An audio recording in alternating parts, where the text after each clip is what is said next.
I think upfront investment might be the perfect way to segue into the VR and AR discussion, because this is a market where I think a lot of people have been very excited for a very long time. You know, it's a sexy idea, the idea of virtual reality. The reality of virtual reality is a lot of the rigs are expensive, and a lot of the computing needs to really power this stuff are also fairly expensive. What does adoption look like there? What'd you glean from the report? People like looking at VR because it's so sci-fi. Right? I mean, the VR market has been declining for about 4 consecutive quarters. So it finally returned to growth in the third quarter, according to IDC's numbers, with 8% growth. There were 1.9 million units sold worldwide. And kind of like what we're seeing in the wearables market, you know, the falling prices and the discounts are really helping to spur unit volumes in both consumer and enterprise markets, because it just makes it cheaper for people to give it a try. So in the wearables market, we have the very limited functionality bands, and then we have the smartwatches. In VR, we have screenless viewers, tethered headsets, standalone headsets. What's going on within those spaces? So screenless viewers, which is those kind of accessories that let you strap a phone to your face, which is kind of not a great experience, but those volumes are getting crushed. I mean, those volumes are down 60% almost. But those, I don't think it's too surprising, because those products have never been that compelling to begin with. It's really just a really cheap way for users to explore a really rudimentary VR experience. And there's also not really a lot of potential for innovation, because it's just accessory, whereas the phone itself is the primary device delivering the VR. So, you know, companies aren't really working too hard on this category, so it's not really, you know, too surprising to see the volumes dropping here. Yeah, I've always thought of it as kind of like the gateway to VR. You know, maybe it's the first way that some people experience any VR interaction. You know, you have like the Google Cardboard type product where you pop it in, it costs, you know, it was like $10 or something like that. I mean, I remember being at trade shows and people literally give them away, you know, as a way to like build brand buzz and things like that. But you're like, oh, this is neat. And then it collects dust on your desk for, you know, a year. So I can see why that category might be getting crushed. What about some of the more involved stuff?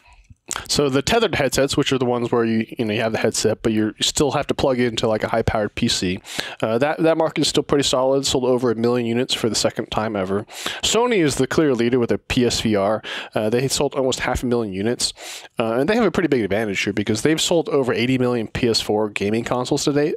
So that's a pretty large installed base of people that already have the kind of big hardware that you need, and then the PSVR is, you know, a small accessory that, you know, you buy on top of that. Whereas, you know, compared to a PC-based virtual reality like Facebook's Oculus Rift, the Rift itself is kind of expensive, but also you need to buy a gaming PC that is, you know, $800 or more.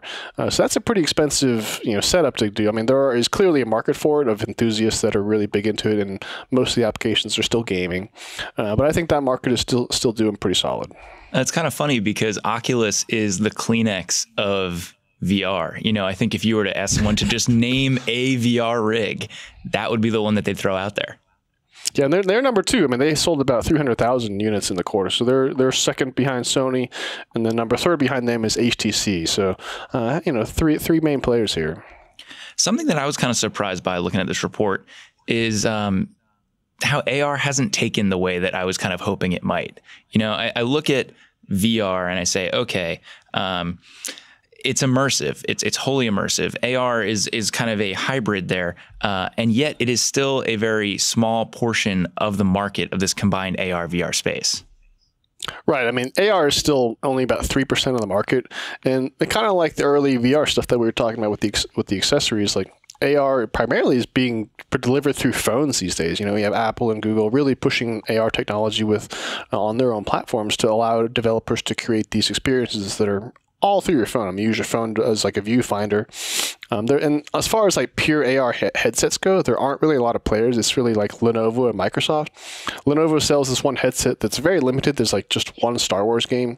Microsoft has its HoloLens, which you know there's been a lot of buzz around, but it's still only available to developers, and it costs $3,000. You know, so longer term, I think Facebook and Apple are reportedly working on these dedicated AR headsets, and as we've talked about before, Tim Cook has talked about the potential of augmented reality extensively, and he really thinks it's like a game-changing technology. So we know that Apple's investing heavily in it. We just don't know when they're going to do something. Well, your point about AR and that headset costing $3,000, I mean, that has been the struggle with this category in general, right? Is it's expensive, and people don't necessarily want to lay out that kind of money for something that the content isn't there yet. You know, the entertainment experience isn't quite there yet. I mean, think about how many things you drop several $1,000s on to just purely enjoy, maybe a TV every couple of years. I've long kind of held the idea that the real most visible adoption of AR is going to happen with phones. And, you know, it hasn't really happened in a way that's all that functional or all that helpful yet. You know, I think most of the AR experiences that people have on phones are emojis or filters, you know, on like Snap. They aren't really these like really helpful at a glances or, you know, layers onto whatever you're looking at that can help you make sense of something. Right. I mean, and of course, you have to mention Google Glass from like years ago, which was just so ahead of its time. But yeah, I mean, I definitely agree that the use cases that are really killer use cases aren't there yet. But I think, you know, that being said, I think it's really kind of exciting if you look at some of the stuff that these developers are making.